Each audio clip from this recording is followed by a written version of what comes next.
afternoon, everyone. Hope you had a nice lunch.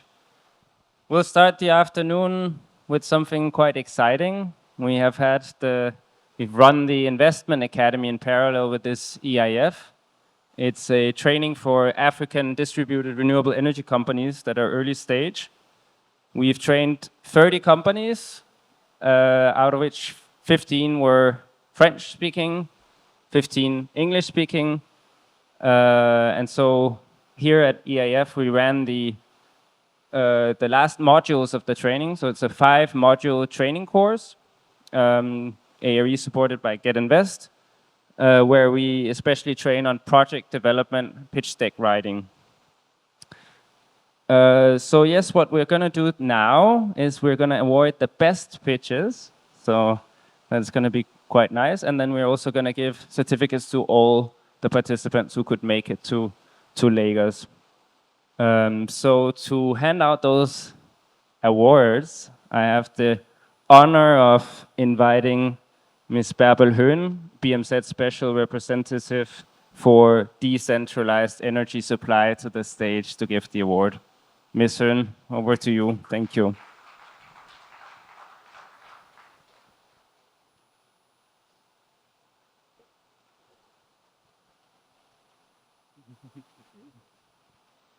Yes, thank you, Jens. It's really an honor to me to be part of this very, very important presentation, because we are looking for entrepreneurs, for small and medium-sized entrepreneurs, and for the work they were doing.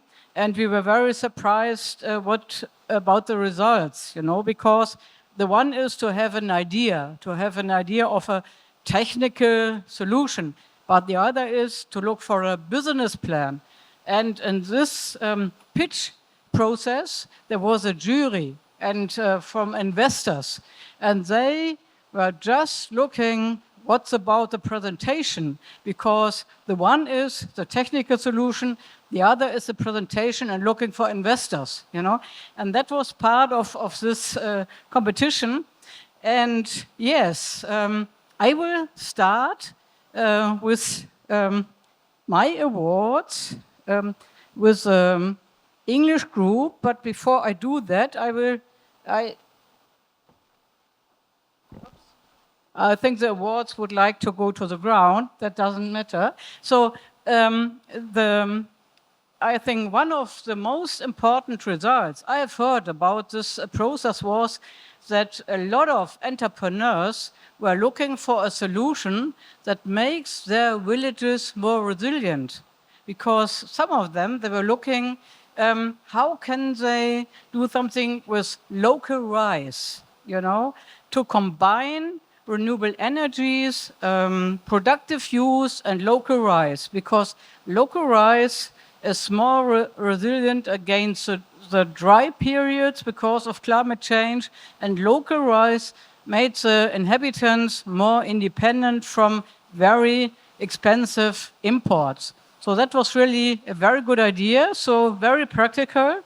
And yes, I will start with the awards of the English group. And I will start with the third place, because, third, second, and then the first one. And the English group, the third place, is the company EcoLife, and that is Miss Sadiya Mantambi from Uganda. And please come on stage, please. Is she here? I hope so.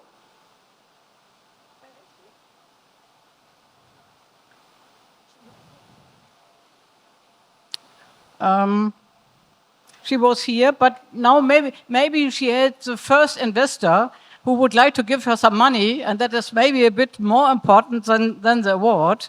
And so she went outside. Okay, so we will wait for her. Maybe she thought maybe the first prize is the first one who has to come on stage. So we start with the second prize, and because the results are very close, there are two prizes for the second, two awards for the second place. The one is Waterworks from Uganda. And Waterworks from Uganda, please a big applause. Because we know she can't stay here, so she participated online, and that is Miss Esther Kitra. And so thank you so much. I think she will hear the applause till Uganda. And the other second award, second place, is Tech Power. That is Mr., and he is the CEO of Tech Power, is Mr. Onema from the Democratic Republic of Congo. What's about him? Wow, great.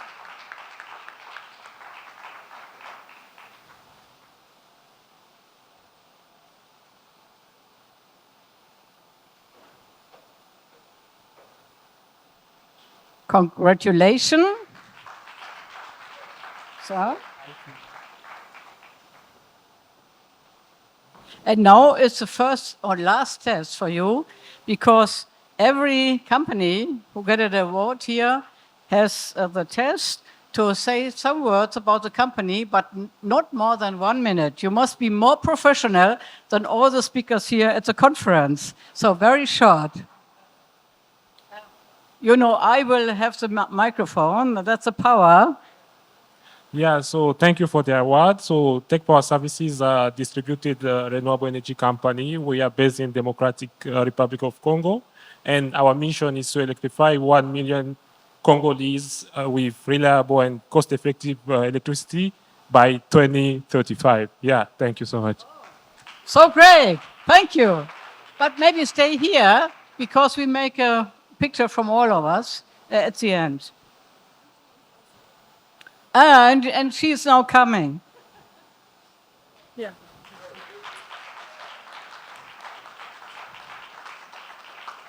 That is a third place, and here is there's an award. Here, that's the one. So here's your award, and please make in that direction, and a bit here from. So we have a good picture, and there is a camera. Okay, great. And the same to you. Maybe in 1 minute, say something of your project or your company. Okay. My name is Hadija, coming from EcoLife Foods, Uganda. We deploy and what should I say? Oh, it's good. Okay, good. Okay, we deploy post-harvest technologies in the rural Uganda. Currently, we are milling, processing using solar energy, and we are providing food to the rural communities. Okay. Thank you so much. Very, very short. Great success for your company. And now we are coming to the first place of the English group, and that is Miss Flicker Maziko from the company Lanforce from Zimbabwe. Wow!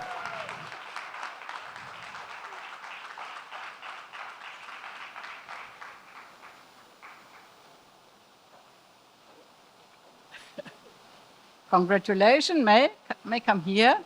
That's a better position. Here, okay. And that's the same to you. Maybe not more than 1 minute, but very fast and very concentrated. Thank you. Flicker from Lanforce Energy in Zimbabwe. We are a women-led company. We provide clean energy alternatives in the form of biogas digesters. Wow, great. So at the end, most of them, I think all of them, they were shorter than 1 minute. And that's really a big applause too, because they were very short and concentrated. And now we are coming to the French group. And I will start with third place, and that is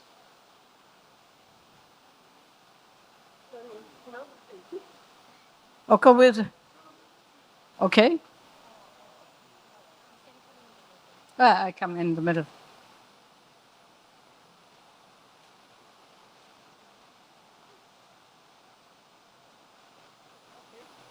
Okay, so that's a French group, and the third place, and it is from Mali, SSD, Yeelen, Kura from Mali, and it is Miss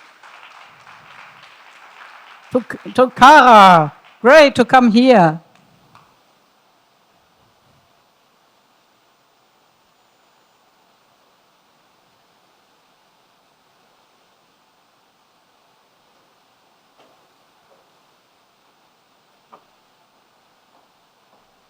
Congratulations. Yeah, that is okay. And then 1 minute, please, about your company and maybe you or your life or everything. Okay, I'm Tunkara Fatumata, and I work at Press Mali Yeelen Kura. We are in rural electrification, and we provide electricity in rural area by mini grid, nano grid, and also solar home system. Great. And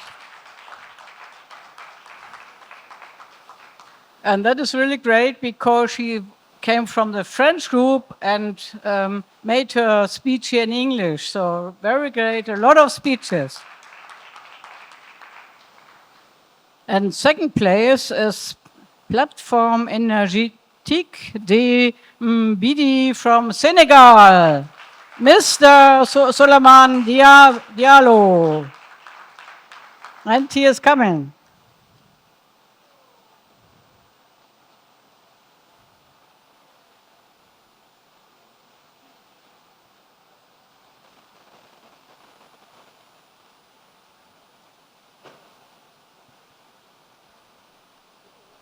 Congratulations to you.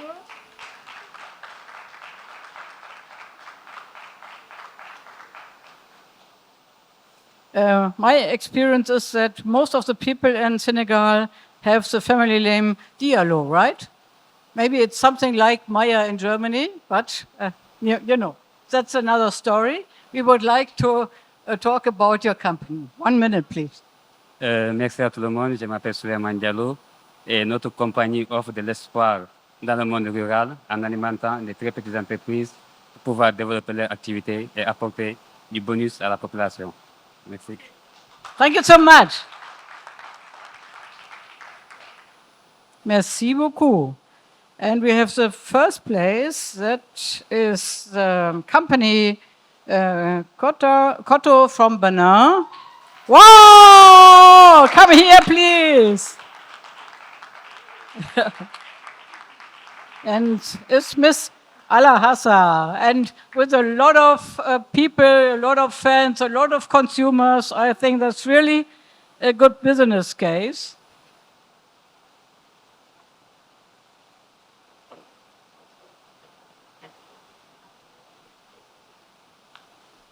So, thank you so much. Yes, and that's your part, the first place in the French group, and then 1 minute. Yes.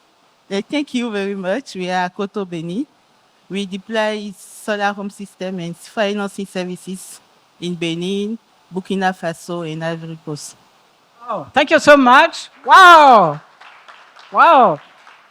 And now, because all the other participants, everybody was very close, and it was really a success for you because you learned. You learned at this pitching training. And so all the participants, please come on stage and we make a big picture from all of you.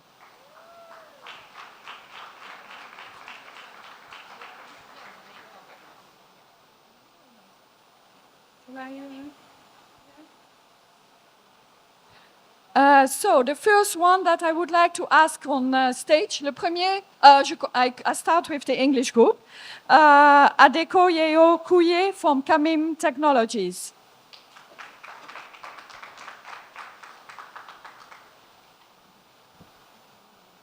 Thank you so much. The next one, Geoffrey Abille from Centric Power Systems.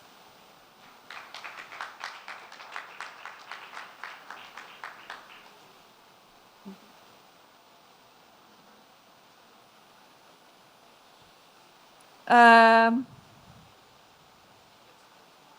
yeah, yeah. And,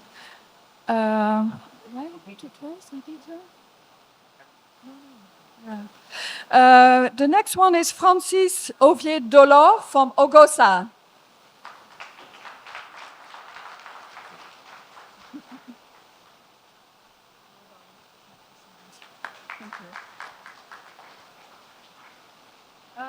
Yeah, yeah. The next one is Geoffrey Okodioga from Queen Coal, Uganda.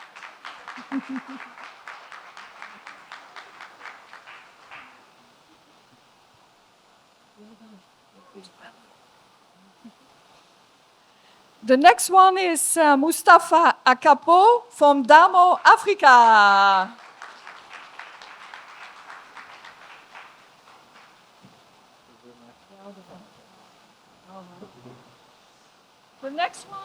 The next one is Desiree Nalugwa from Sostap.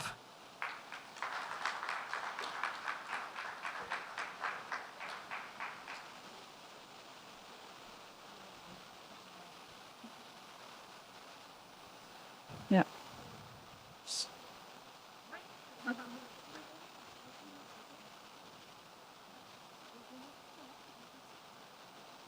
Yeah. Yeah. The next one is Solange from Congo, from Zagare, Zaglange Energy.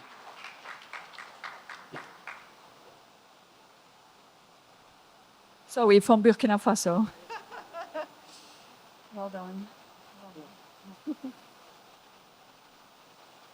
The next one is Abbas Abdou Tankari from Gimafor.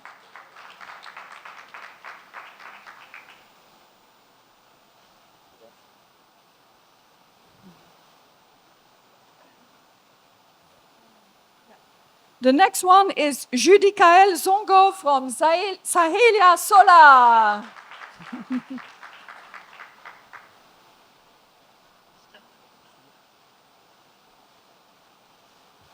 The next one is Richard Dusabe from Renewable.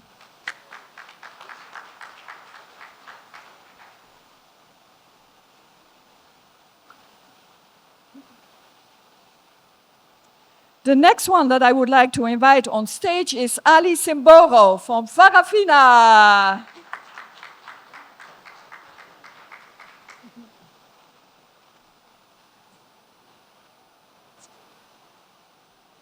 The next one is Isman Hamid from Ismat Energy.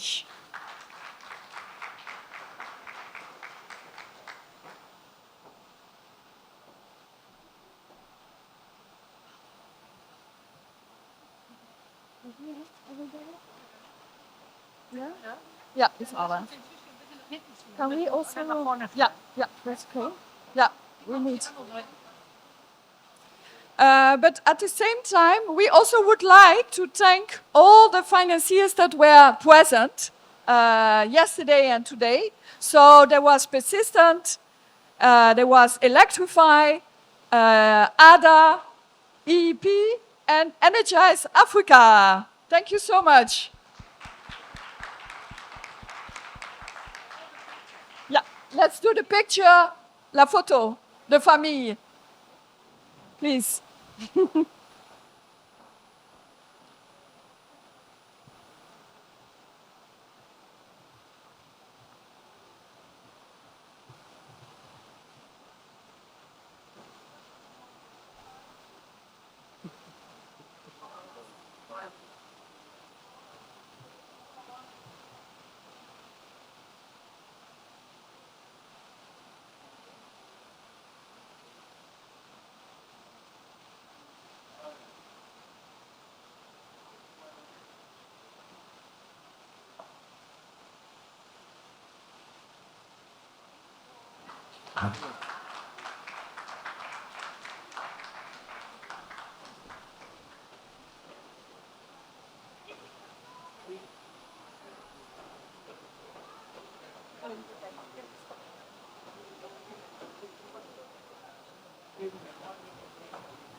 So, very nice, very nice. Congratulations to all the winners, all the African SMEs. Fantastic to see so many promising entrepreneurs.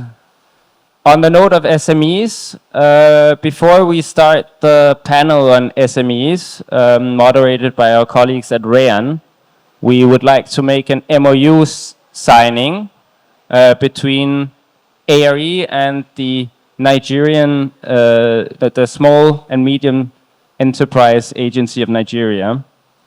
So to do that, I'd like to invite Director General Charles Odi on the stage, as well as the CEO of ARE, David Lecoq.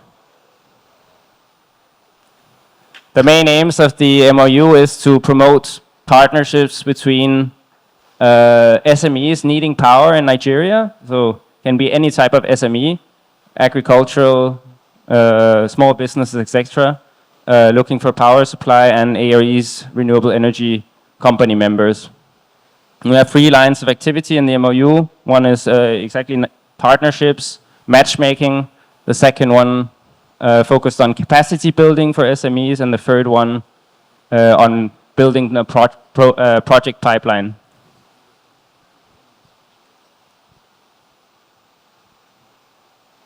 So I invite the respective heads of the organization to sign and countersign. And congratulations to both parties.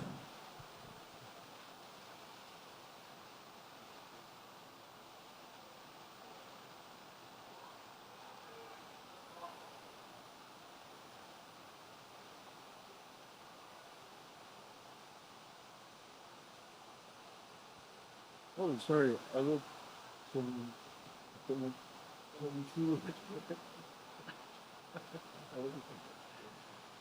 Okay.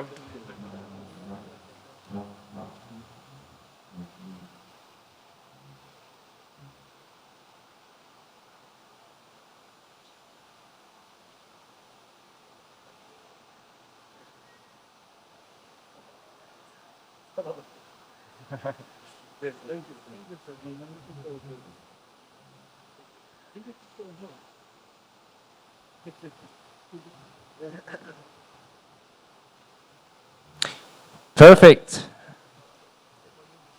Yes, so there's also going to be a second MOU, of course, between REAN and SMEDAN as a follow-up directly on the ARE MOU. Congratulations also to REAN and SMEDAN for the collaboration.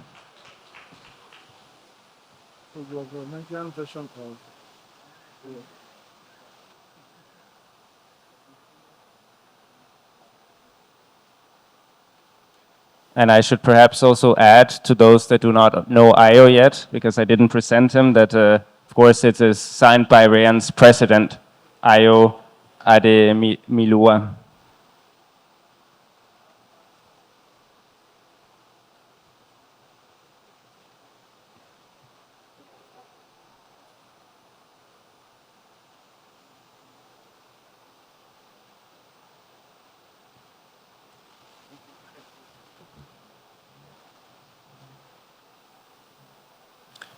I think it also merits a round of applause, ladies and gentlemen.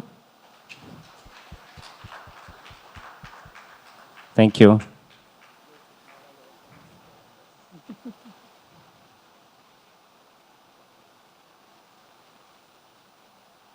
Congratulations to our partners in REAN and SMEDAN for the MOU. And on that note, we'll go directly into the panel discussion on this topic. So it is going to be about renewable energy for SMEs and productive loads in Nigeria. To moderate this session, we have the colleague from REAN, Ms. Damilola, if you would kindly take over and moderate. Welcome. Thank you.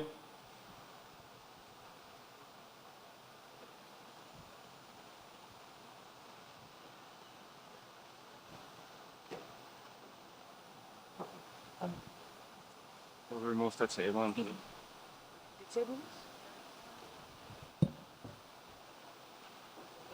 Hi, good afternoon, everyone. Congratulations to all the awardees and congratulations on all the MOUs signed this afternoon. It's very interesting what is happening in the industry, and we are excited about where we are and where we are going to. So this session is about SMEs and renewable energy for SMEs and other productive loads in Nigeria. So we are going to be discussing several things that SMEs need to really do in terms of financing, in terms of how to actually use productive loads to engage and also drive demand and also drive the sector. So small and medium energy enterprises, SMEs, are vital drivers of economic growth, job creation, and poverty alleviation in Nigeria. However, to access to reliable and affordable energy remains a significant challenge for many SMEs, hindering their productivity and growth potential. We all know that energy access is the bloodline of economic growth, and SMEs are the economic drivers. So it is very, very important for us to have that synergy between the energy access and the economic growth.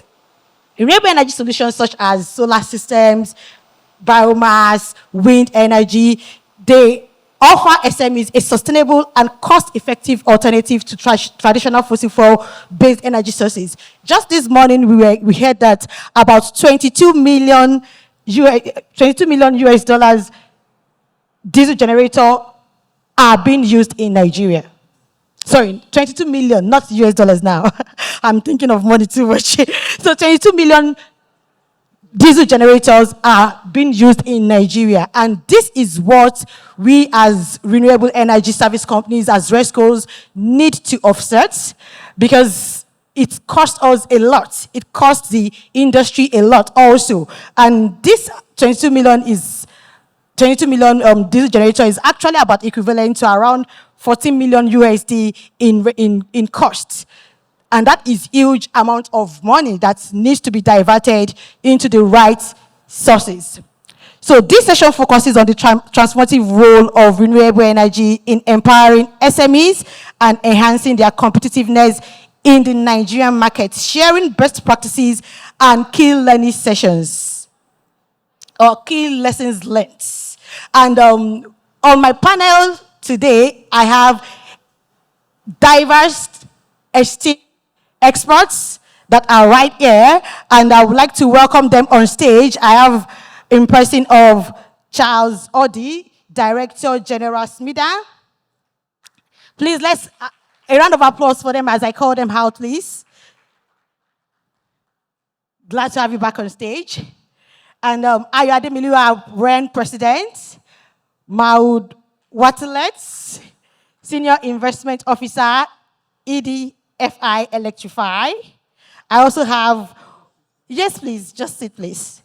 I also have Onyeye Anene Nzelu, Heads of Mini Grids, NG Energy Access. And last but not the least, I have Ruben Bamidele, National Project Officer, UNIDO. Please, let's clap for them as they come to stage, please. So we have one seat, other seat there. Oops. We need someone on stage, please.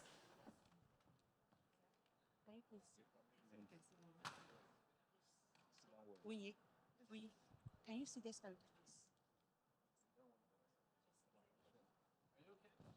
Yes. Nobody got. There's no check. Yes, it's okay. I thought the chair was there. Sorry. But you never.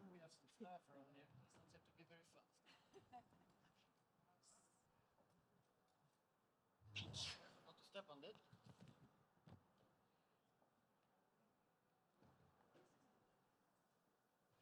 Okay, I welcome my panelists once again.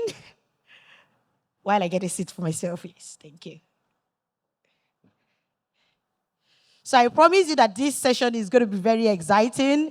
I know we all had our lunch and we may be feeling somehow sleepy, but I'm sure this session is going to keep us on our toes sort of while we are still sitting, and we expect a lot of interactions both from our panelists and also the audience. So I would like our panel members to kindly introduce themselves, maximum of 2 minutes each.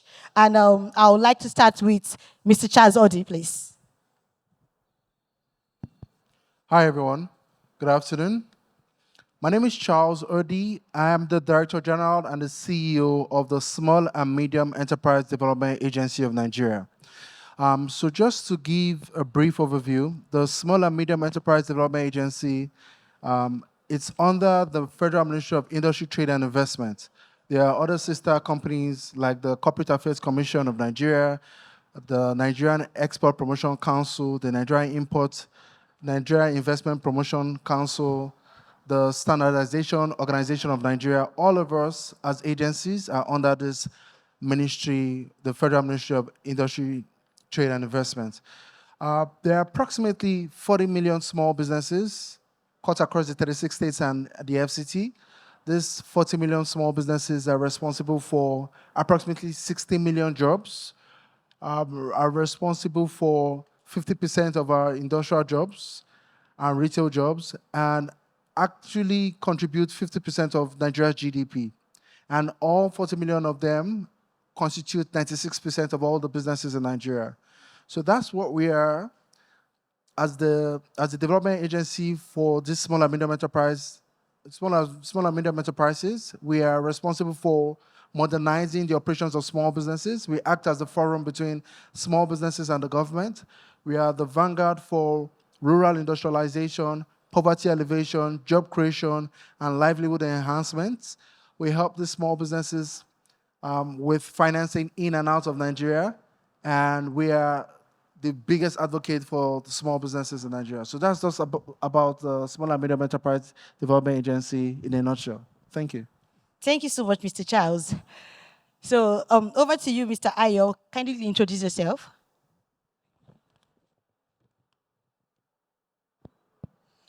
My name is Ayo Ademilua. I'm the president of Renewable Energy Association of Nigeria. REN is the aggregation association for developers, for renewable energy developers, players, and this covers all the natural resources of renewable energy, from solar to wind to hydro to biomass, as we're also trying to prospect towards thermal. So we have all the players kind of under our umbrella. Right now, we have over 200 members across the 6 geopolitical zones of Nigeria. Our first job is to advocate for adoption of renewable energy in Nigeria, to also speak with governments and other agencies on frameworks and policies that is needed for renewable energy to thrive in Nigeria, to drive the Nigeria Energy Transition Plan, to see how we can make everybody to be climate change friendly. And right now, it's exciting to have this panel because I see that from the MOU we're signing with SMEDAN today, we believe that we can have a deliberate and intentional effort to power the SMEs that SMEDAN is trying to grow. And with the Electricity Act of 2023, the decentralization paves the way for us to be able to do this.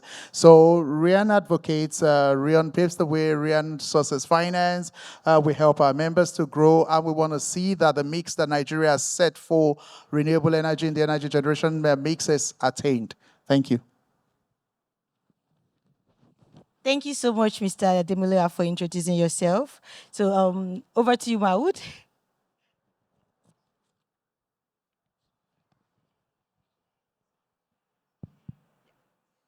Thank you, Damilola. So, hello, ladies and gentlemen. I'm Maud Watley from Electrify. Electrify is a management company founded by the European DFI Association. We are a EU-funded management company of funds, and we invest in the energy access space, in emerging markets with the idea to help early stage companies scale up.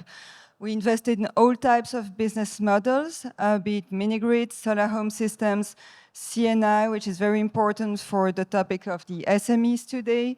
But we have also expanded our scope to other business models like clean cooking, e-mobility, and productive use. Thank you. Thank you, Maud. So, Onyinye, please go ahead, please. Good afternoon, everyone. My name is Onyinye Zelu. I'm the head of mini-grids for NG Energy Access Nigeria. NG Energy Access is a leading solar home system and mini-grid company. We're operational in 9 African countries. So far, we have impacted over 9 million lives and have sold over 1 million of our products across our 9 markets.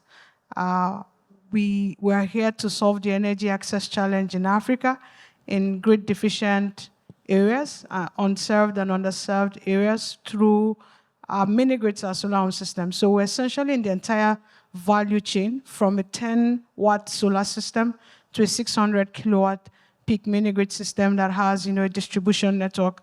And we do that with renewable energy systems and are able to account for, through our digital pay-go systems, to account for our services as we deliver service to our customers. Thank you. Thank you. Good afternoon. My name is Ruben Bamidele, National Program Officer of UNIDO. UNIDO is the specialized agency of the United Nations that promotes industrialization for poverty reduction, inclusive globalization, and environmental sustainability. Increasingly in UNIDO, we realize that it's impossible to industrialize without energy. So UNIDO promotes renewable energy, and as a regional office based in Abuja, in Nigeria, we work in the 4 main areas of renewable energy: small hydropower, biomass, wind, and solar. So we're here today to contribute to this discussion. Thank you. Thank you so much, Mr. Ruben. So it's very interesting seeing that we have association, we have investor, we have development agency, we have the RESCOs, and we even have the international agency right here on our panelists. And who are the best people to discuss the productive use of energy that we've all been saying. Yesterday, there was a session on productive loads, and now we are interacting that to the roles of SMEs. So, Mr. Charles, I'll be asking you the question first. And so, how does SMEDAN view the role of renewable energy empowering SMEs and other productive loads in Nigeria? And what initiatives has the agency undertaken to promote the adoption of renewable energy among SMEs? Thank you. So I think the first thing that happened since I assumed office, that's approximately 7 months ago, was to set up a specialized desk for a climate and green energy desk. So what this desk is supposed to be, the roles of this desk is basically to identify the value chain for renewable energy. And after the identification, we came up with 3 main areas. The first one is capacity development. Because we are very used to fossil fuels, and a lot of us basically do not understand what renewable energy is. Many people just see it as just solar. We wanted to start with capacity development to teaching our small businesses. And one of the things that we've done is we had identified trainings in the 6 geopolitical zones.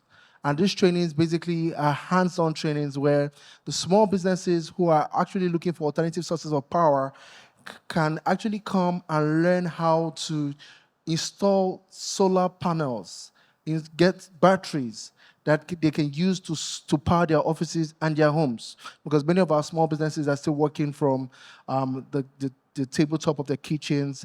Many of them are working from their homes. So we started with that capacity development, that training. And at our last count of training, approximately 300 to 350 small business owners on alternative sources of power, which number 1 is solar. And then what we've begun to do afterwards is empowering them. So we're going to give them kits, solar panel installation kits. We're going to give them financing. One of the things that one of the MOUs was signed yesterday, just before I came here, was for small businesses in Nigeria to have access to funds from as little as 250,000, so as much as 2.5 million, that they can use for small businesses to get working capital, to get work tools, and to get workspaces for those interested in alternative sources of power and solar. So 3 things. One is access to capacity development. Second is access to finance, which we're doing. And the third is basically infrastructure. So we have industrial development centers cut across the country. And what we want to begin to do right now is to set up these industrial development centers as infrastructure centers for everyone who's interested in renewables, solar, to come and basically not, before now we will come to you and train you and then give you the kits, but right now you come and meet everything installed. You can basically learn, and afterwards we give you investments. So infrastructure, capacity development, and financing. Those are 3 ways that we've begun to address this head-on. Thank you. Yeah, that's a great one, and it is very good for us to be very, very intentional about what we are doing, and I can see the intentionality in what you're doing at SMEDAN, creating that climate desk, and also ensuring that, yes, there's capacity building, and not only that capacity building, but also investing in those that you are developing, which is very, very good, because this is part of what we need. We need that capacity building in the industry, because if that training is not there, there is still going to be a lot of stories about solar systems not working because of those that are doing it the wrong way. So well done, SMEDAN. So over to you, Maud. So what role does Electrify play in promoting innovative financing mechanisms, such as blended finance, venture capital, or risk-sharing facilities, to mobilize private sector investment in renewable energy projects for SMEs in Nigeria? That's one. What lessons can be drawn from both your work under Electrify and Agrify? Thank you, Damilola. There's a lot of keyword or buzzwords in your questions, like blended finance, risk sharing. I will maybe focus on 3 of them. The first one being blended finance, which is what actually we're trying to do. And this is very important to get early stage company to scale up, is giving them customized financial instruments that can support them and get them to the next stage. And that's the reason why at Electrify we do not work with off-the-shelf financing that are prescriptive and very strict. We try to listen to the entrepreneurs that we are talking to, listening to their needs, and trying to design the exact type of financial instruments that they need, also looking at the next stage. And that's where risk sharing comes into play, because, for instance, if they have some funds available from a senior lender, we can come with a junior debt instrument, or with a convertible instrument when they have some equity coming up later. And so that's really key of listening to the needs of these entrepreneurs and helping them scale up, get to the next stage, get a bigger financing round thereafter. The second topic is mobilizing the private sector. And I think Electrify, when it was founded, was really coming from the constatation from the EU that there needs to be investment in the private sector, in early stage companies, and then getting those companies to be able to tap into local bank, commercial investors later on. And looking at the investees that we have 320 million assets under management, of which we have deployed close to 40–50% of it. But these funds, the 130 million that we have already deployed, as we have managed to leverage investments from the FIs and from commercial investors, at a 4.4 times leverage rate. So that means that €500 million of capital that has already flown to our 50 investees company with names like BV, King's Philanthropy, Curry's, some foundations, Olan, investors, private investors here in Nigeria, but also worldwide. And coming to the lessons learned, because it's always a very important step when you are starting with some innovative ideas.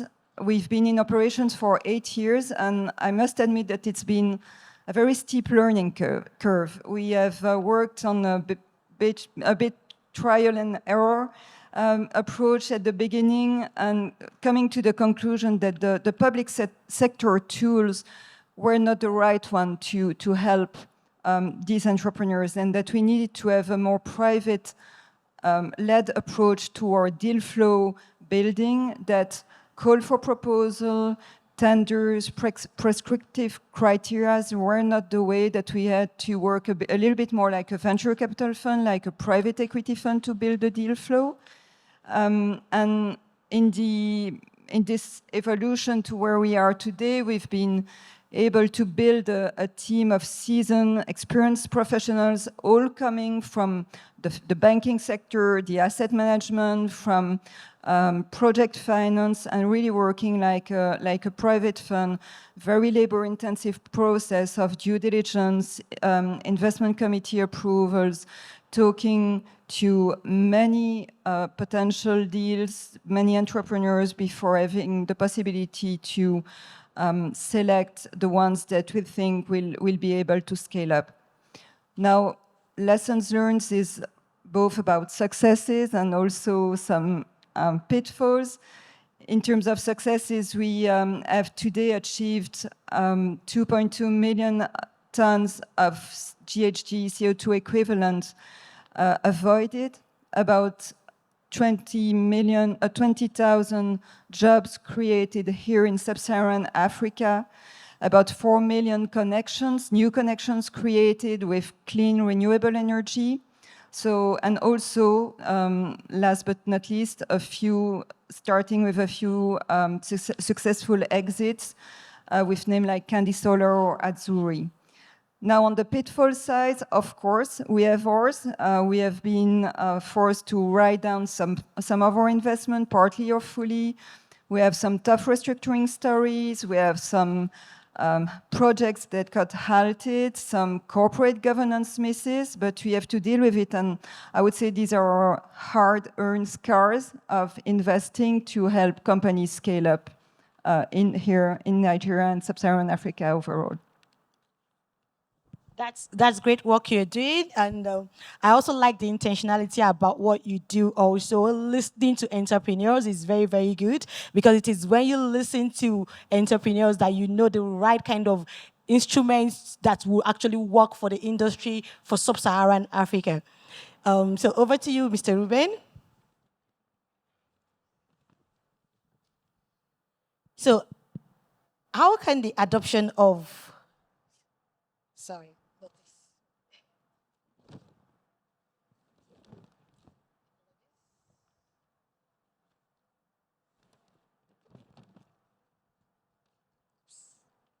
Things are fixed up.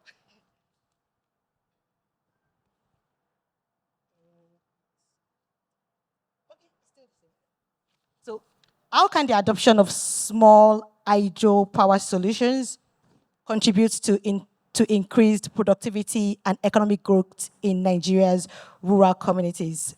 What is the plan under the new UNIDO Team Europe Small Hydro Power Project? Thank you very much. There are two legs to the question. The first one, let me begin again by saying that UNIDO is into renewable energy development because of the importance of energy to industrialization, and because the demand-supply gap in Nigeria is huge. The importance of promoting renewable energies for industrialization in the country is imperative. To that extent, we can see energy as an enabler, and also it can be taken as actually one of the key factors of production if we must be competitive in manufacturing. To that extent, we can have at least 3 scenarios. One is a case in which there is complete lack of access to energy or small hydropower, for example. Another one is a situation where there is short supply of energy, in which case maybe only a few hours of the day we can have access to energy for productive activities. And another scenario is one in which we have observed in this hall since we came 3 days ago of incessant power cut.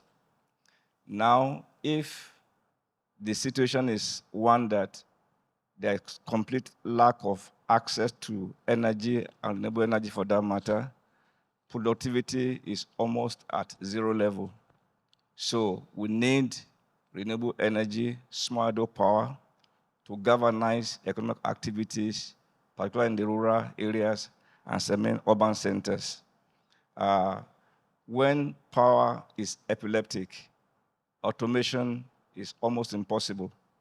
And what we get at the end of the day are defective products. So any of these 3 scenarios will show that energy is key in promoting productivity. So at the firm level, we find that energy is key.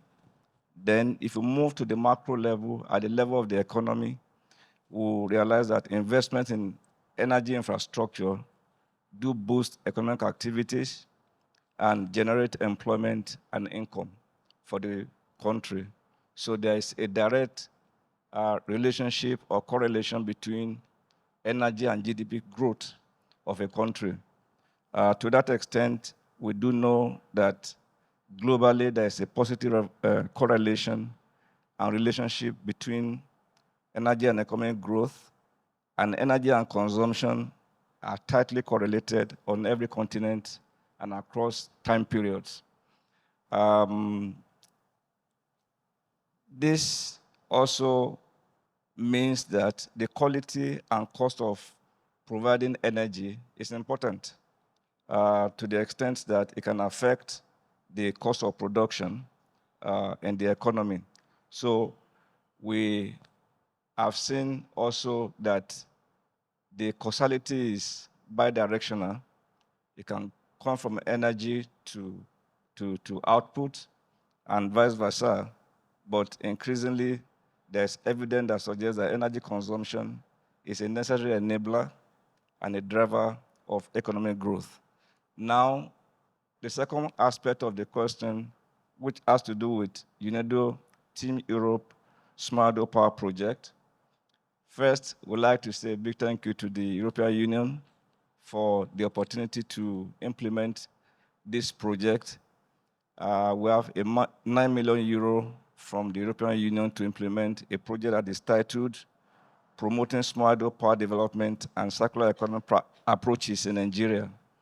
But this session is on the smart power component, and it is linked to productive activities, particularly in the agricultural sector and other businesses in the community or area of coverage. So the project is going to be looking or intervening in 3 major areas. One is to strengthen capacity of major actors, the private sector, the public sector, institutions, finance institutions, the MSME sectors. And the second component is to establish small hydropower stations across the 6 geopolitical zones of Nigeria. The intention is to have a small hydropower site in 1 geopolitical zone, and we're targeting a cumulative capacity of a minimum of 2 megawatts. So at the end of 3-year period, we want to see across Nigeria that a minimum capacity of 2 megawatts have been added to small hydro in Nigeria. The third component of it has to do with policy and regulatory environment.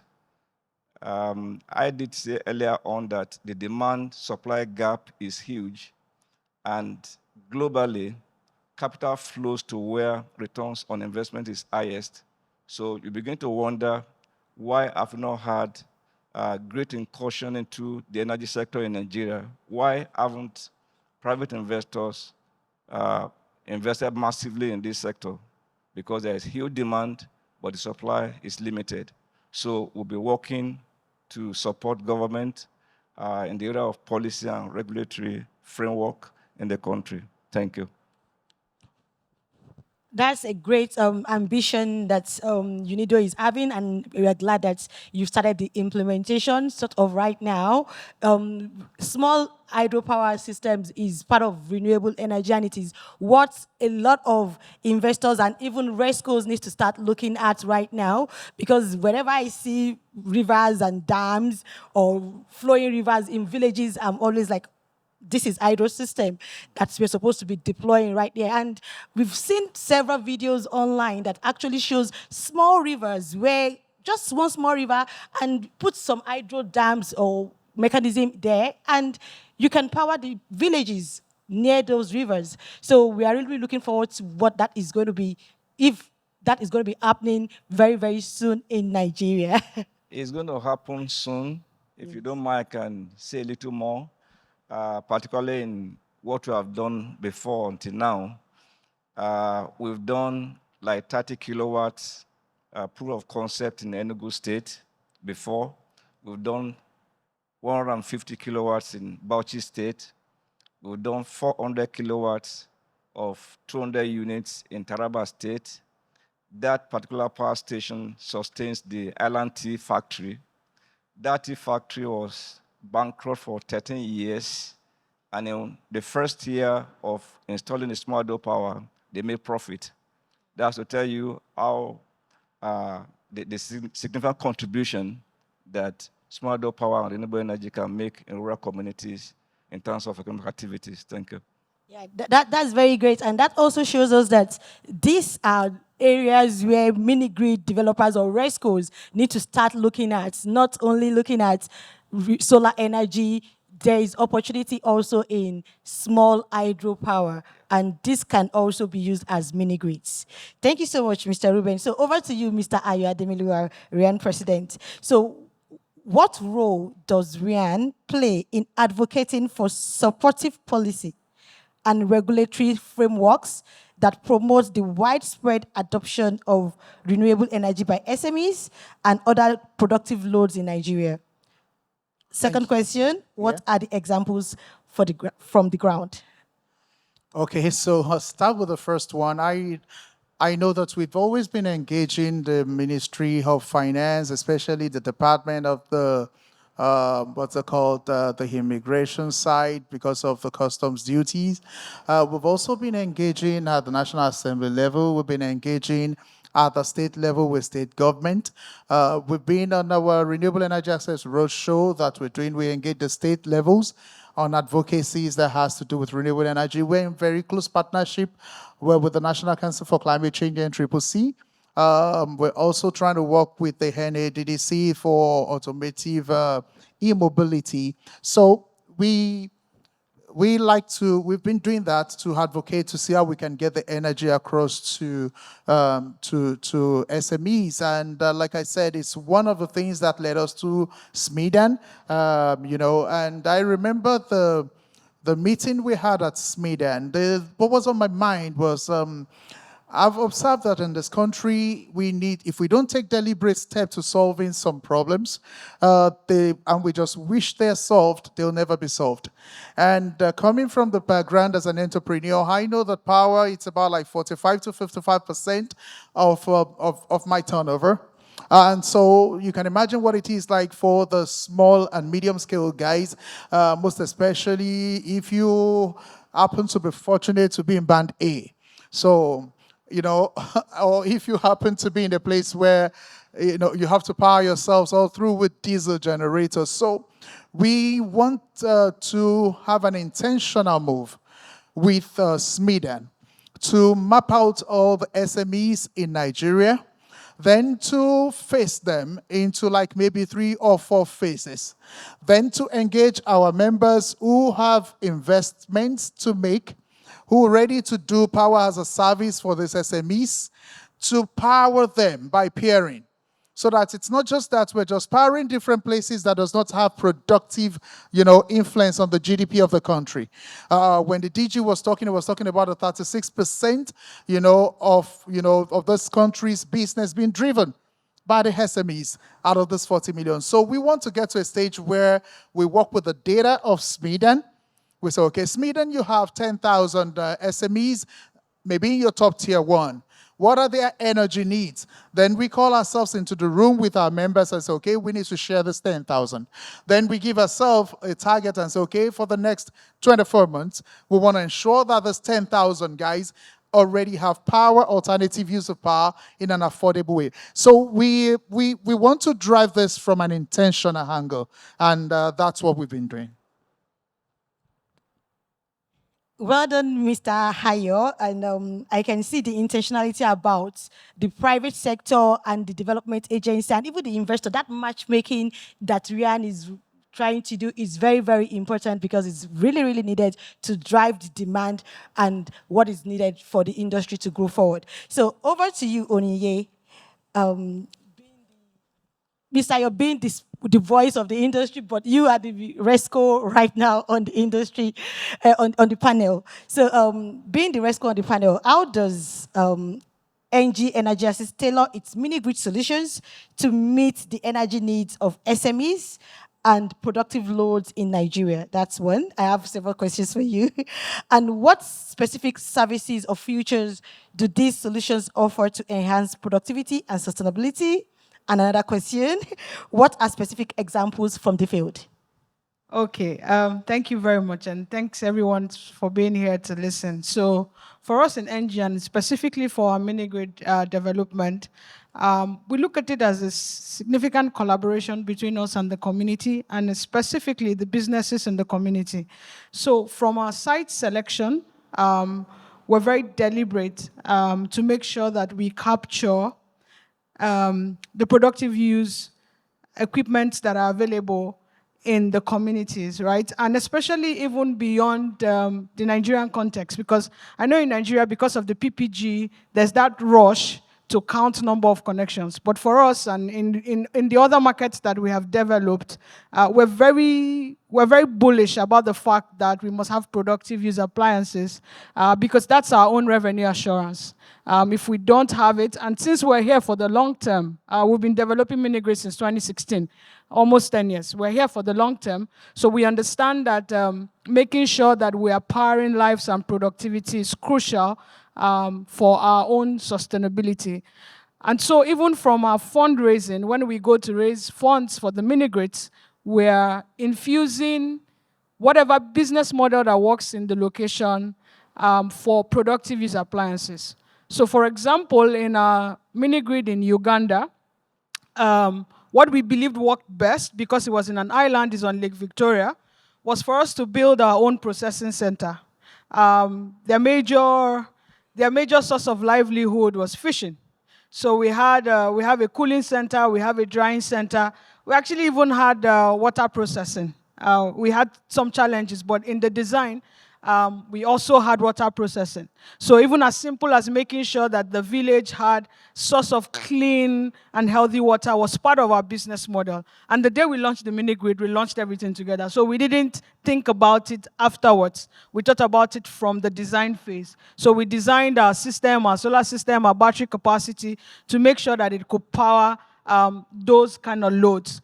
So we look at it holistically. I know that and understandably so, for us, we batched it too. And I know that in some conversations, there's been some conversations to say, oh, there should be a different productive use service and there should be a different electricity service.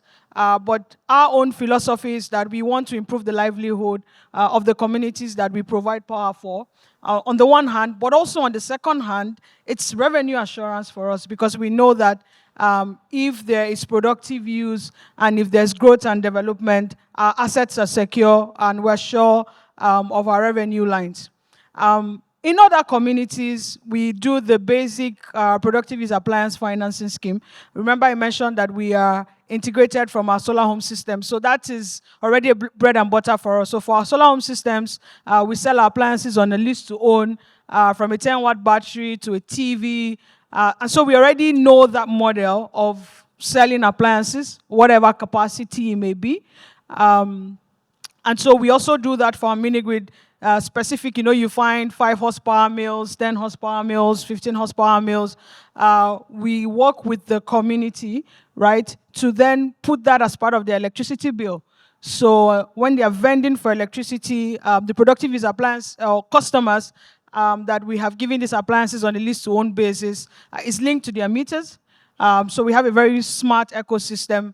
And then through that vending mechanism, we're able to also recover the cost for our appliance systems. So that particular is one of the things we're doing in Nigeria. Some of the challenges that we have faced and we continue to try and figure out how to solve is the fact that, especially since we're in agrarian communities, there's a lot of seasonality, right? So it's something that we try and figure out, can we find, 2 different produces or something that overlap itself, so that when one is on its peak, the other one is, is going down, and so that we can have a flat line. But we haven't been able to see that. Another thing that I think we need to significantly unlock for the SMEs is the offtake, right? So for the communities we have in Nigeria, it's majorly rice milling. We're in the North Central. And so even after we have provided the appliances and they're milling the rice in the seasons they are supposed to mill the rice, the offtake for those, for the processed food, whatever it may be, is now the next step, to make sure that we continue to partner with the SMEs to drive their business. On the standalone system side, we're also coming into the market with our 3 kilowatt, 5 kilowatt, 3, 8, and 10 kilowatt systems that's able to supply power for standalone systems.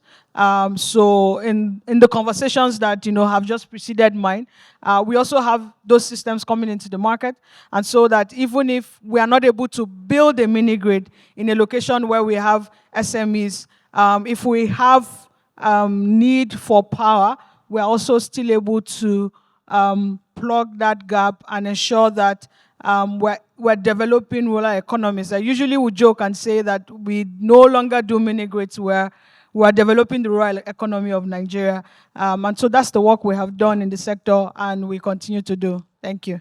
Yeah, well done and good work you are doing, Onyinye. I like one statement that you made, which is powering productivity is crucial for our own sustainability. So that means for us as RESCOs, powering productivity of the community is not about just giving access to energy. It's about pulling down several walls with one particular force. I don't want to say killing several birds with one stone, but it's like pulling down several walls with just one force. With one, you are targeting, you are doing so many things at once, and collaborating with the communities is very, very important. Community engagement, listening to them, and giving them the solution that actually works for them. Well done, Onyinye. So I would like to have some questions from the audience so I can give my panelists 1 or 2 minutes break. So if there's any question from the audience for the panelists before we go ahead to the moderators' debates. Any questions? Okay, can we get a mic to him, please?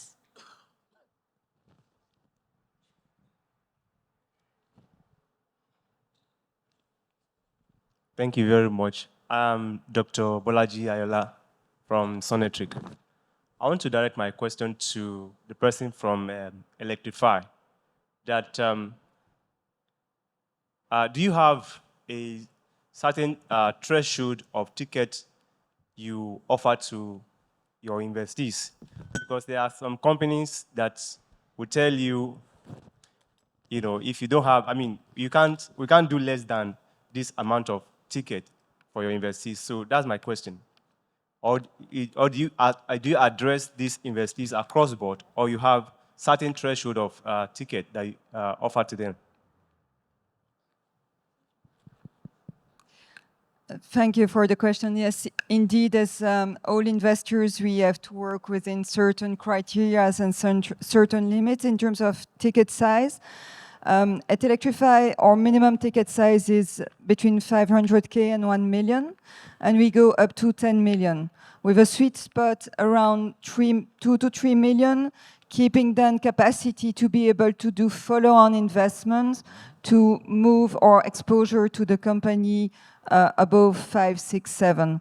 Now, we know that it's a lot of money, especially as we have to invest always with a co-investor. So that means that if our tickets minimum is 1 million, there needs to be a round of at least 2 million because we have this 50% criteria. I was this morning on the jury of the ARE Academy, and we were discussing with other investors on the jury, and I think the way to go is really having this collaboration between the different types of investors. On our side, we are preparing the way for the DFIs, for the EIB, for the commercial investors, the banking institution on the upside.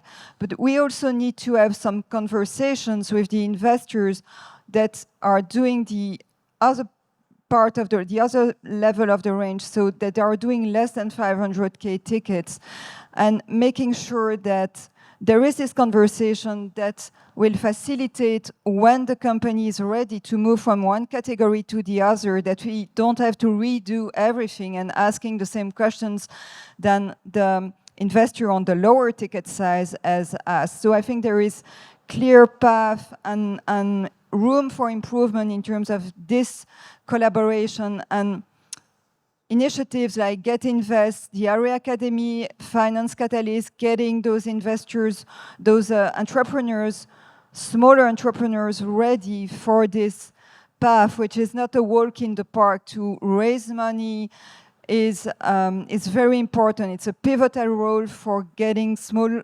companies, SMEs, to move up and scale up. Thank you, Maud. So do you have another question from the audience? Just one more question? Yep. Thank you very much. My name is Peter Obaseki. I think my comment will be directed at Onye's presentation. I hope I got that name right. Apologies if I didn't. But the substance of my question is, you talked about productive use of power in rural areas. And I think that is a very nice theme. But I tell myself that in the rural area, you also have residential uses of power. After work, people need to be a bit relaxed and have some quality of life. So that mix, I think I'll be interested in hearing more about how you strike the mix. Secondly, productive use of power in rural areas. We need to distinguish between existing requirements and potential requirements. In most cases, you see that lack of power hinders the emergence of cottage industries, processing facilities, and the rest of them. You spoke about rice mill that you have done in the north, and that resonates a lot with me. There are a lot of other communities where if you have those rice mills, that industry will spring up. If you have power to support cassava processing, that industry will spring up. So I probably will say we take a step back, look at the rural areas, look at the produce that are available, just waiting for processing facilities. And then including that in terms of the requirements, instead of just counting what is already existing. Thank you very much.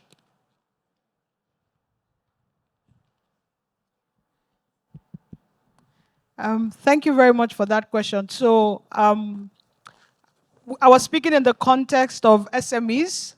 Of course, in the places that we work, And if my numbers are right, if we get very large communities, 90% of our connections are majorly residential connections. So we are, in fact, the grant that we have in Nigeria, the NEP grant that we had, actually incentivizes more of those connections. But then speaking specifically around productive use appliances, and that's why I started with saying that when we do our design from the very beginning, we are in constant conversations with the communities. We want to make sure that we understand the energy need and requirement in those communities. I just gave an example with rice milling, but for example, my team is having conversation with palm processing, and a lot of other of those. I mean, I know we've even had conversations about shea butter. And like I said, we're very flexible with our business model. If we find the potential demand, given the example that I gave with what we did in Uganda, we built the processing plant ourselves. And I said we launched it on day one. So it meant that we planned that in our entire value chain. So it's also something similar that we do. Of course, we're not in all of Nigeria. That's our mandate, and that's where we want to be. But as we develop, we're in constant conversation with the community. We understand the existing and the potential. The existing is very crucial, and I wouldn't downplay it because it gives you an indication of willingness to pay, ability to pay, and it makes it easy to raise funds because it will be difficult to go to a financier and say potential. Nobody's going to listen to you, right? So the existing demand, unfortunately, especially because it's private sector finance, is crucial. What we do is that since we try and raise portfolio finance, so we don't go and raise finance for one or two, we try and raise it in portfolio, we're able to blend existing and potential so that at the end of the day, we have an average that meets the financial requirements. But again, our work is really in developing rural economies, and we are flexible with kind of business models we use and the kind of agri-produce that we are able to process or be part of the processing value chain. Thank you. Thank you so much, Onye, for that answer. And I would like to also add that as RESCOs, we find ourselves being investors in the communities. We are the investors, we are negotiators, because we have to do a lot of negotiations with the community and even outside of the community, and even the economy enabler in the community. Well done, Onye. So going to the second session of the panel, Mr. Charles, my next question goes to you. So remember we are talking about renewable energy for SMEs and other productive loads in Nigeria. So what SMEs should we target as renewable energy RESCOs service companies? Are there specific segments of SMEs that have higher potential than others? Thank you. Remember that we are the Small and Medium Enterprise Development Agency for all of the sectors in Nigeria. But I would say that one of the things that I think that we can start to do is to map out, and for us, we have mapped out 7 priority areas that we think that we can begin to look at head-on. The first is agriculture. So ARE has begun to provide solar panel irrigation system. One of the things that we want to almost immediately to do is to look at the whole value chain. If we provide solar panel irrigation system, what then happens is that the food products are now moved faster. And to moving them faster, we need to provide solar panel refrigeration, solar panel, not maybe like the tricycles, the ones that are used in the inner cities. And then we now need to provide solar panel, solar or renewable energy, alternative sources of energy for storage. So what happens is that, and if you look at the Nigerian value chain for our farmers, and our data show that 40% of our small and medium enterprises in Nigeria are smallholder farmers. And if you look at the president's agenda, one of which is food security, one of the things that we can almost immediately start to do is to power the whole value chain in agriculture. And then we can then start to see the ripple effect of post-harvest, the reduction of post-harvest losses. Nigeria is currently losing, and I think it's between 3.5 trillion naira every year from post-harvest losses.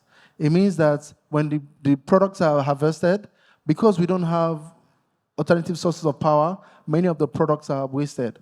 So answering your question in short, agriculture is one sector that I think that we should almost immediately start to look at. Another is the fashion textile sector, right? We at SMEDAN, one of the things that we've started to do is we've set up an agro-processing plant. We've also set up a fashion textile leather hub where small businesses today do not need to buy these machines. They can just walk into one of our SMEDAN centers, book a time, process their products, warehouse the products, and distribute anywhere in Nigeria. But one of the things we're doing is we're using, fossil fuel, and we're trying to conduct energy audits to make sure that we can now start to process, to power these plants and these factories with alternative sources of energy. And we want to do this because we understand that the entrepreneurs, there are approximately 400,000 tailors in one city, the city of Abuja. And I was speaking with the head of the association in Abuja, and he has said that on a Friday, he buys petrol, and right now petrol is about 600 naira per liter, if not more, depending on where you're getting it from. He buys petrol he buys 10 liters for 6,000 naira, and then he turns on his generator set. Before the time for prayers, by 1:30, the whole petrol is gone. What we've done is, I think with ARE started a pilot project in the Wuse 2 market. And then with that same, he buys power right now with 6,000 naira. With that 6,000 naira, he has access to power for 3 weeks, right? Compared to just having access to power for like 6-7 hours. So the fashion, textile, garment sector is another sector that I think that we can look at. And more importantly, the creative sector as a whole. So agriculture, the creative sector, and light manufacturing.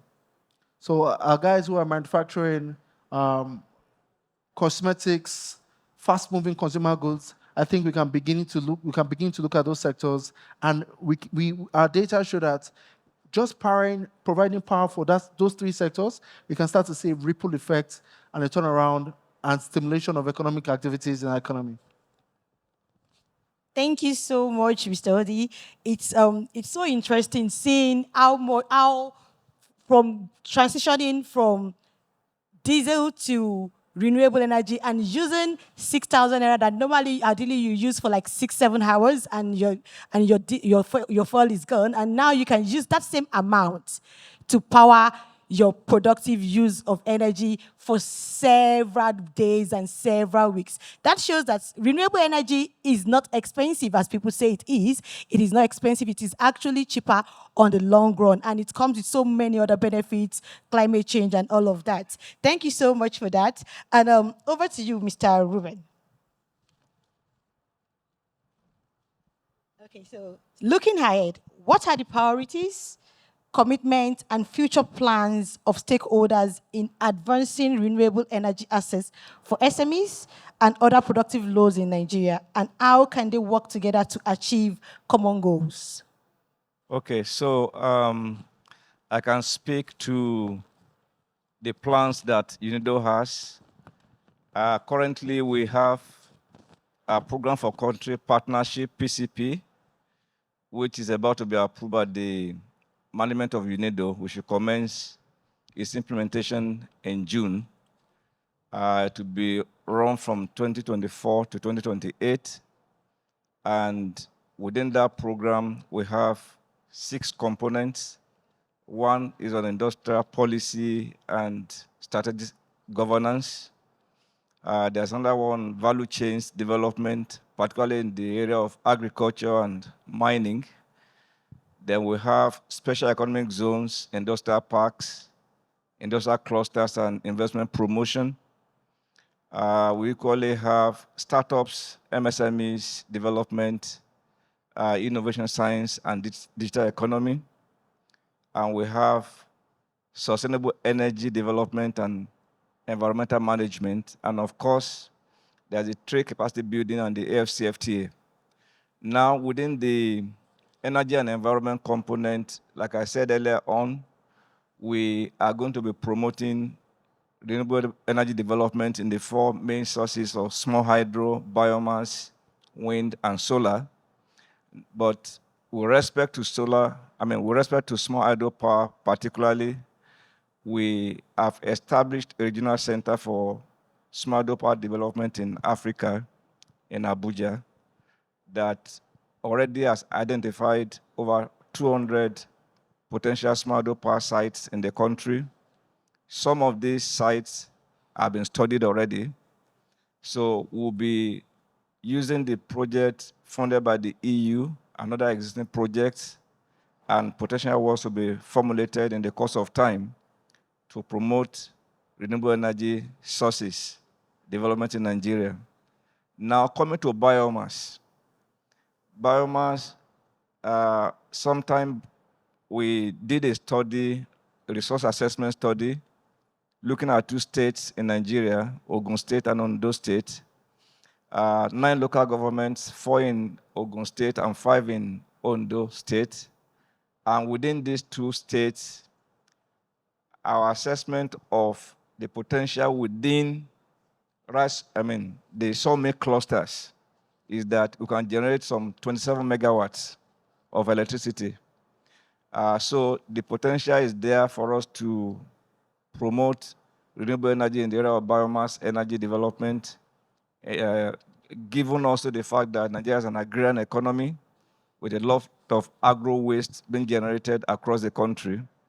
So these are some of the potential plans that we have that will be taken on board from next month through to 2028.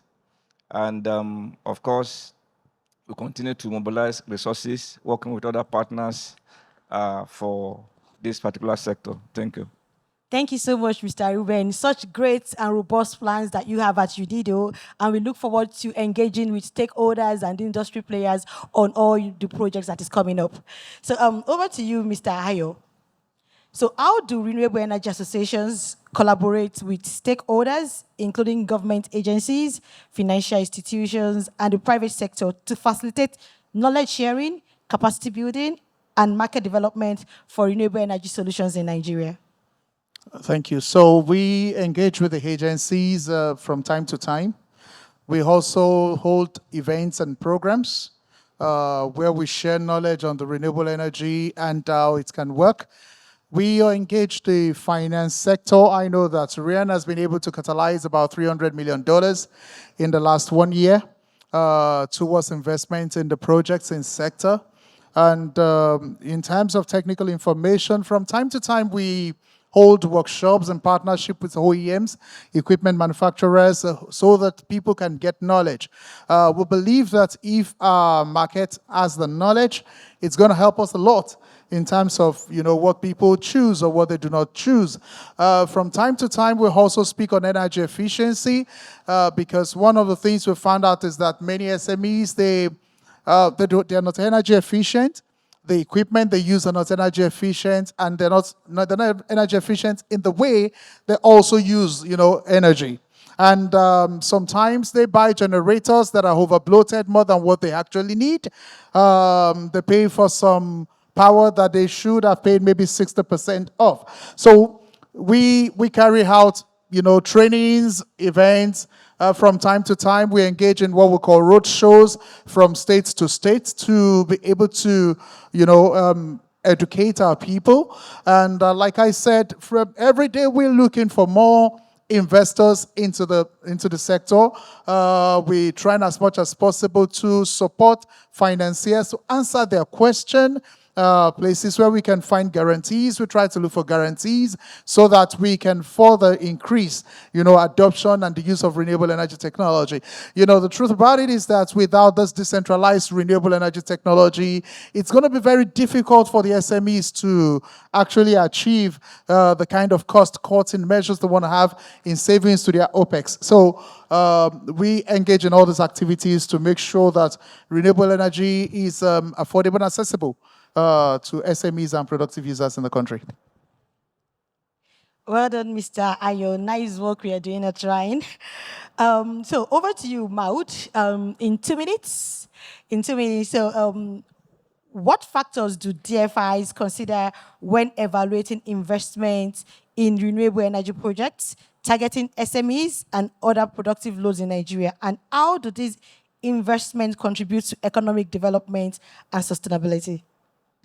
Thank you, Damilola. So the keyword here is development, and our criteria at Electrify when we are looking at investment, there are three most important ones. The first one is additionality.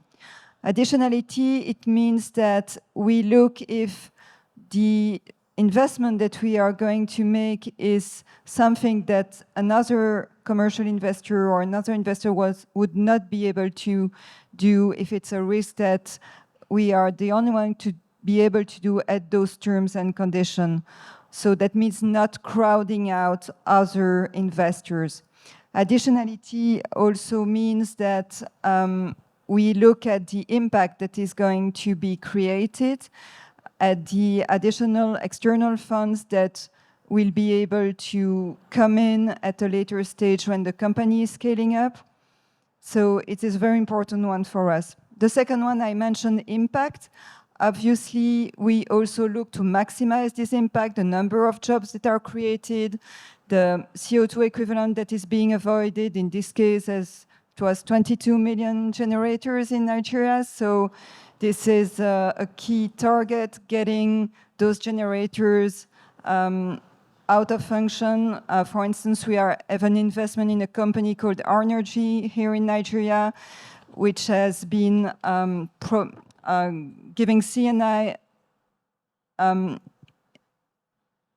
installations to SMEs, to commercial and industrial players here in Nigeria, about 700 players here in Nigeria, and counting even more exponential growth in the years to come. They have been very successful from the moment that we entered into the capital with other DFIs like Northern, gathering investors from the private sectors. They have an investment from BEV, which is the venture capital arm of the Bill Gates Foundation. So impact is also a key one. And the third one, I would say, would be that, of course, we need to see a financial viability path. Even if the company is not EBITDA positive, when we invest, we need to see a clear target in terms of profitability, that the impact that we are investing in is there to last for the long term, for the growth and the jobs that are created.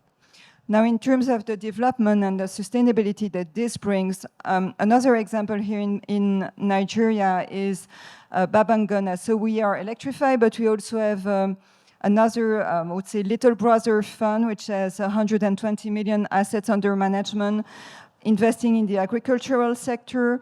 They have invested in this company, which is giving agro services to farmers.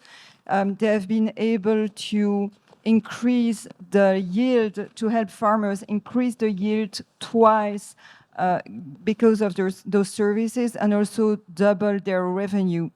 So two very small examples of how those investments funded by the EU can trigger impact, long-term sustainability, and positive environmental consequences.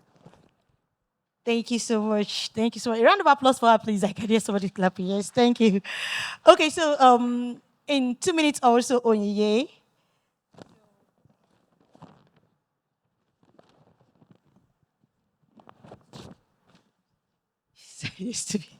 Okay, so how does the adoption of renewable energy solutions contribute to enhancing productivity, resilience, and sustainability for SMEs and productive loads in Nigeria? And what are the socioeconomic benefits? I mean, I think everybody on this panel has kind of answered that question, and with the current realities of increase of the energy price on the grid, diesel price, petrol price, the example that he gave, I think that has been proven across the data that I've seen and across most people's data.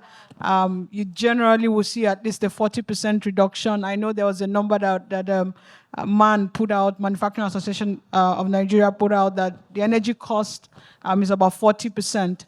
And we have seen that the renewable energy cost is significantly lower than neither diesel, and currently with the band A prices, also reliable energy on the grid, we find that renewable energy is cheaper.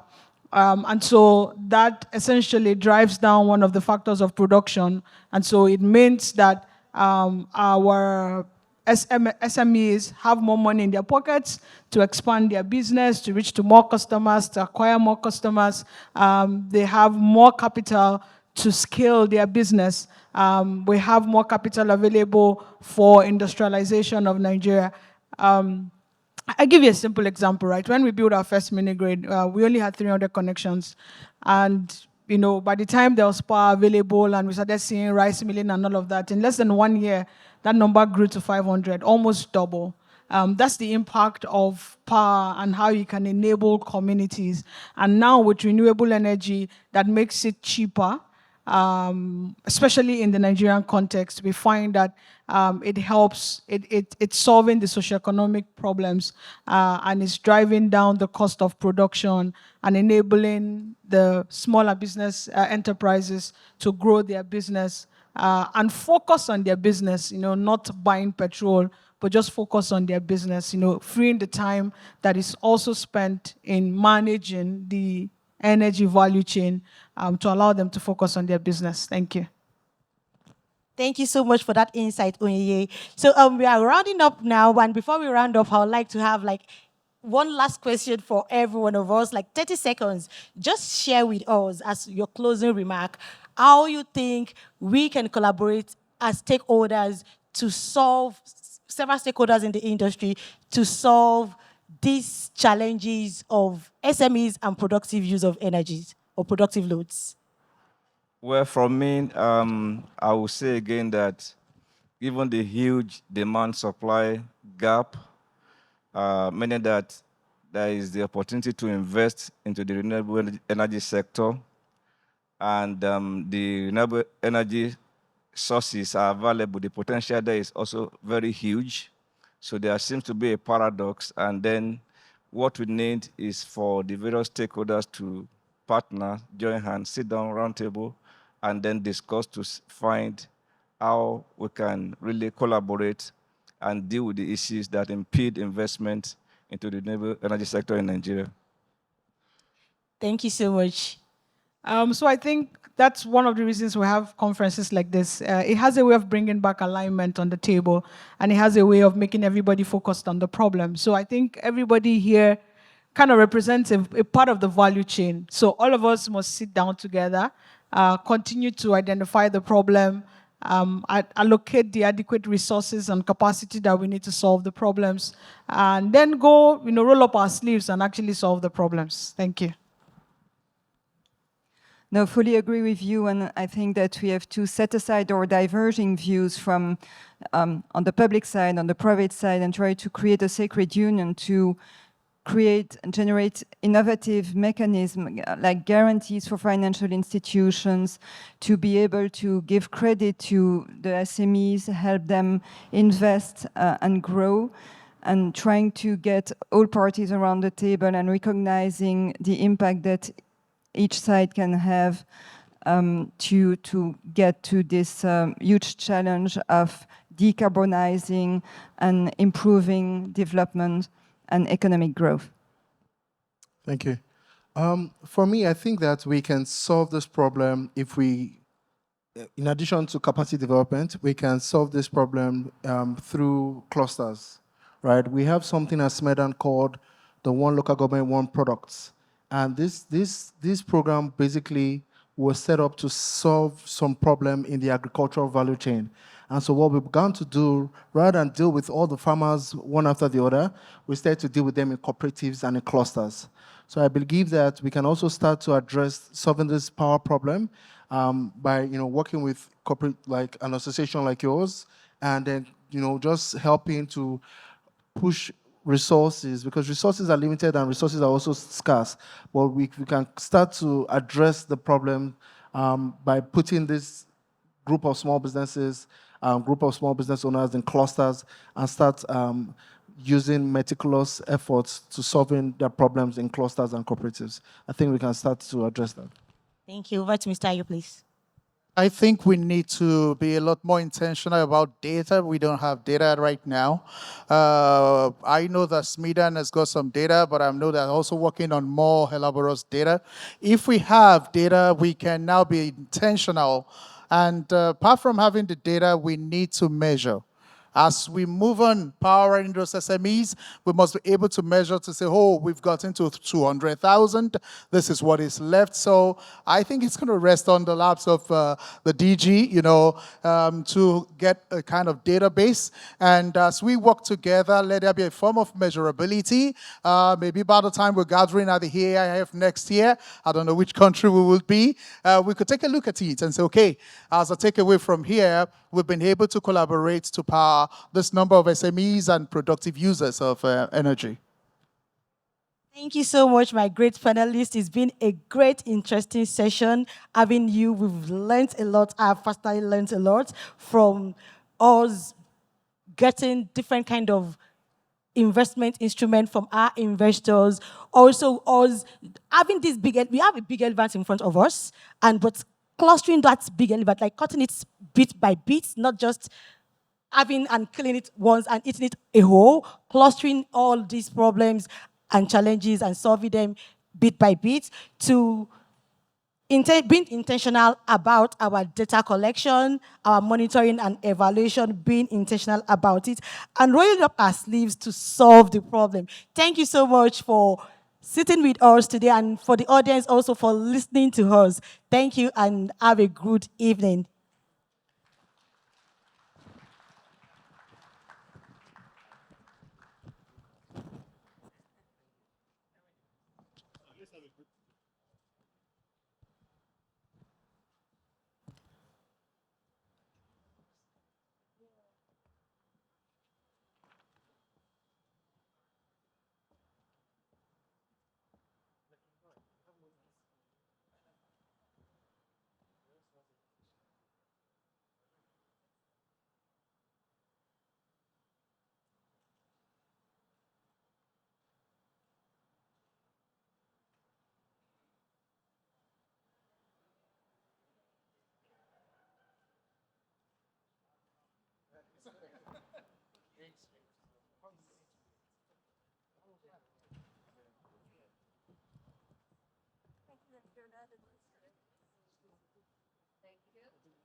Okay.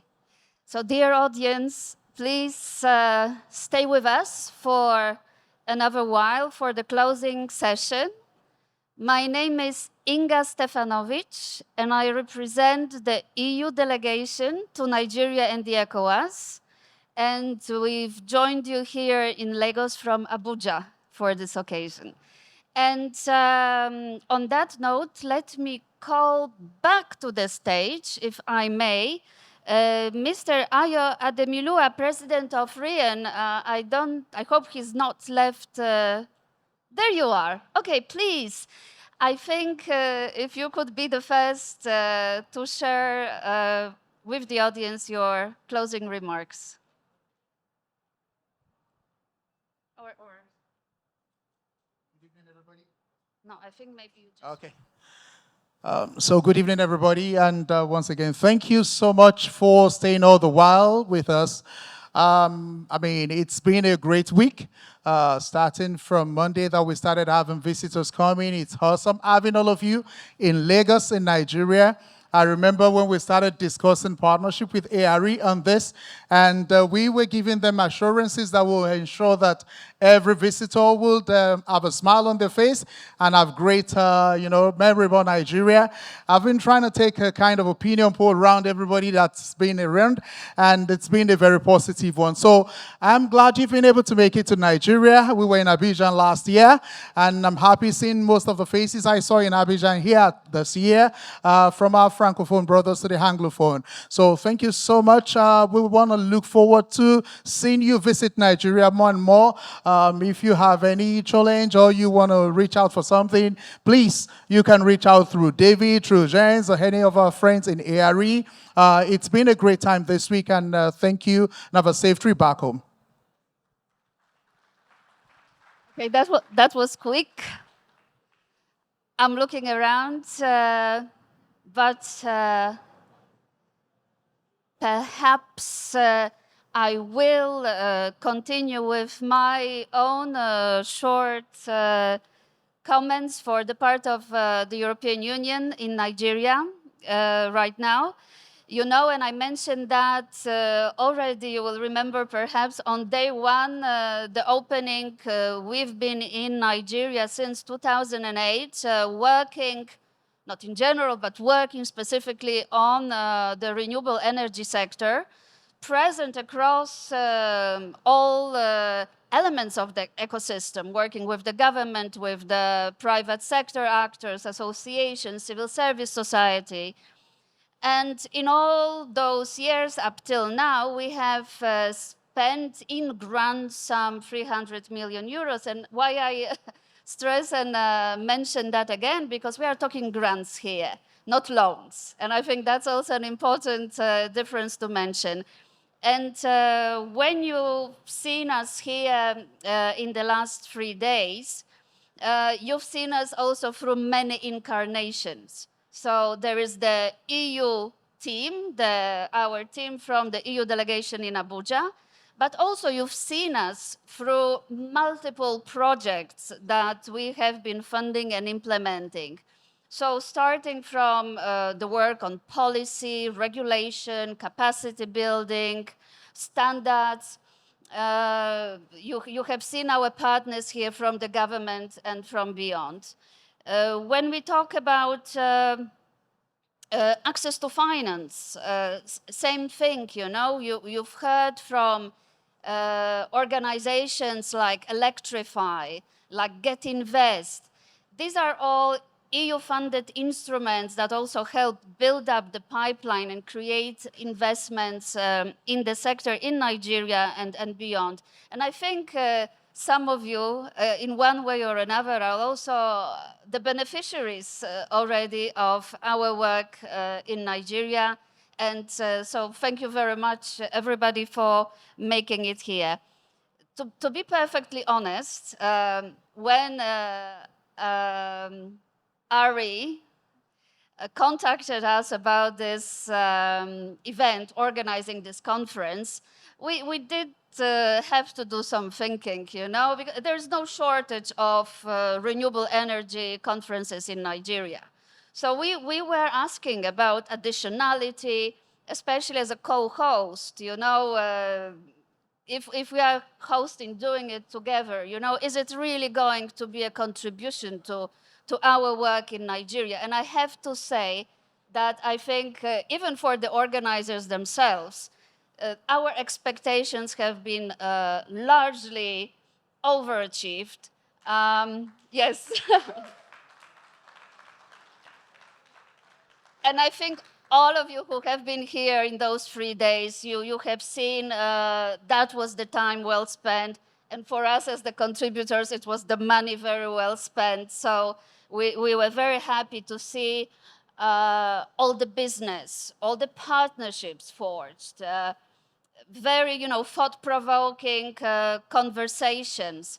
And I'm sure many of you will be coming out from here with, like, you know, real tangible results. And I think the same goes, I have to say, for our work at the European Union. For us, all this keys very well into our work on the global gateway strategy, bringing in sustainable investments to our partner countries, and then ultimately our key objectives of our partnership with Nigeria, which is economic development, economic diversification, and above all, job creation, especially for the country's youth. So, well, I guess on that note, I thank you very much again for your time over these 3 days. And I will ask to the stage the one and only chief organizer from ARE of this event, Mr. David Lecoq.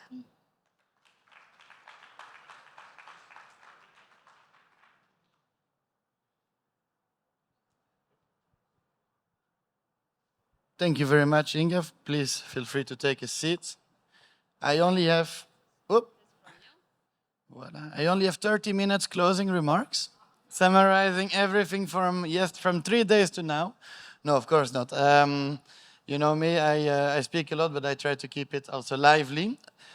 Before the actual closing of the conference, I wanted to also give a shout out. You know that we started this event thanks to the support of the European delegation first and foremost, and the partners such as Get Invest, all those that you see here on the screen, the REA having hosted it, the MOP support, AFDB with CEFA, the mini-grids program, the Catalyst Konrad Adenauer, the T Partnership and the World Bank as partners.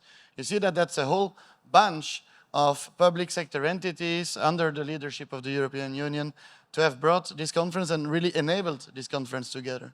So from the private sector side, I of course want to give a shout out to our VP of the board and loyal diamond sponsor, Schneider Electric. We have NG, we have ADA that you have heard on stage, COMAP with a beautiful booth from Czech Republic, NG, ARES, GDS International, Olon, ENOS, Gaia Impact Fund, VIDA and the IREC Foundation.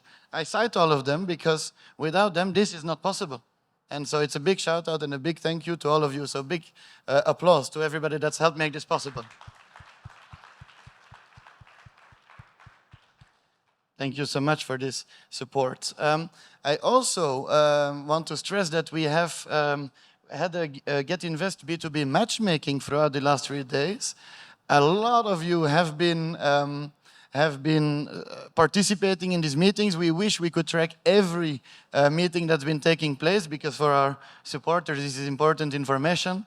But even without that, we know that more than 1,000 meetings have been proposed, several hundred have been scheduled, held, and so on. So we wanted to give, just during 1 or 2 minutes, the spotlight to 3 companies that have seriously engaged in the matchmaking, starting with I don't know if they're in the room, I hope so, with Mr. Fego Orivri, who has been the most active participant and sending out the most invitations. Mr. Fego, please.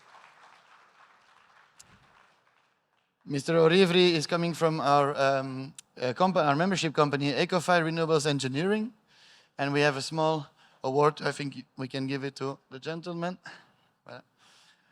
You will see the award is a statue with an African map for the rich African music tradition. Voilà. This is for you, sir. You make a photo? Perfect.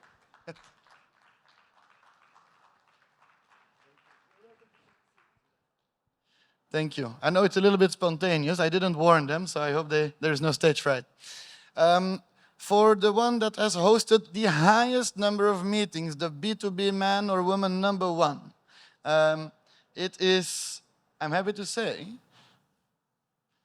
Gaëtan Philippard from Upia Technologies. Congratulations, Gaëtan. Are you in the room with us? Oh, well, then we're keeping the award, Gaëtan, if you have already left. We have a ball for him to represent the unity of people and the unity of work, but I'm guessing we shall ship it off to him later on. And last, but certainly not least, the matchmaking participant who showed, this is prepared notes by our matchmaking colleagues, the highest, I cite, highest perseverance during the matchmaking process, because we have named this the Ostrich Award, because they can run an entire marathon in 45 minutes with a maximum speed of 50 miles per hour. This goes to Mr. Kevin Eka Lufo from Astra Ionos Limited. Are you with us, sir? Please come on stage. Thank you very much. And the mask represents the different tribes of Nigeria, inspired by the Festac 77. There you go, sir.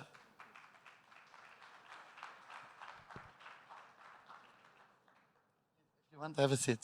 Or go back. Good.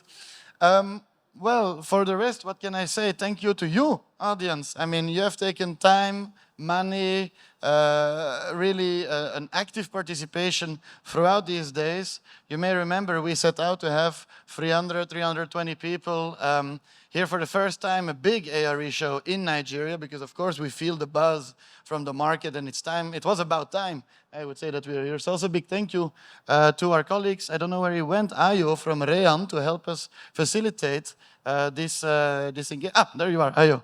So please, I don't have an award, but I am happy to have a handshake with you because you have been really instrumental in being our national counterpart. And so thank you for all your support to that, Ayo.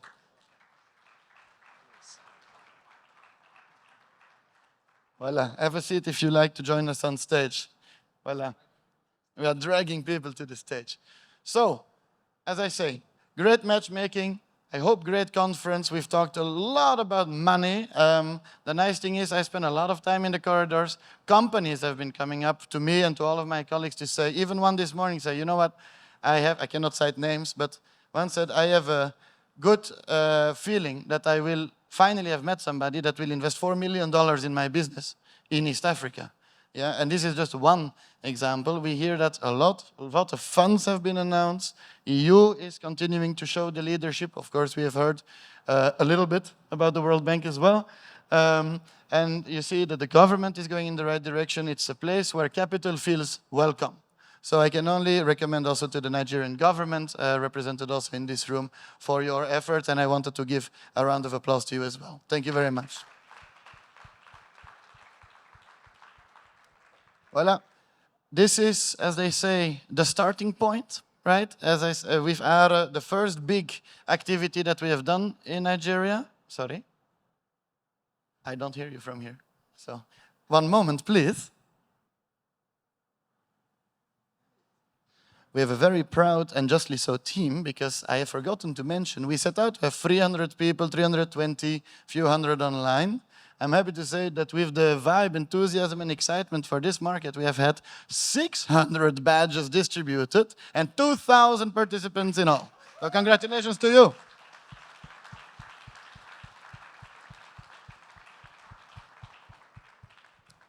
So, this is the end. It's ce n'est pas un au revoir, as we say.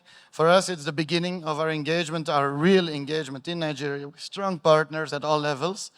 We hope to be here again very soon. We are excited to see what's coming up also from the European side that enables this kind of activities.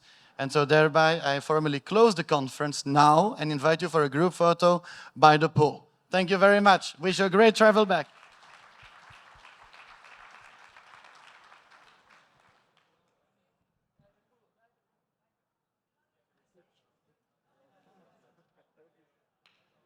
Congratulations. Great one. Yeah, always.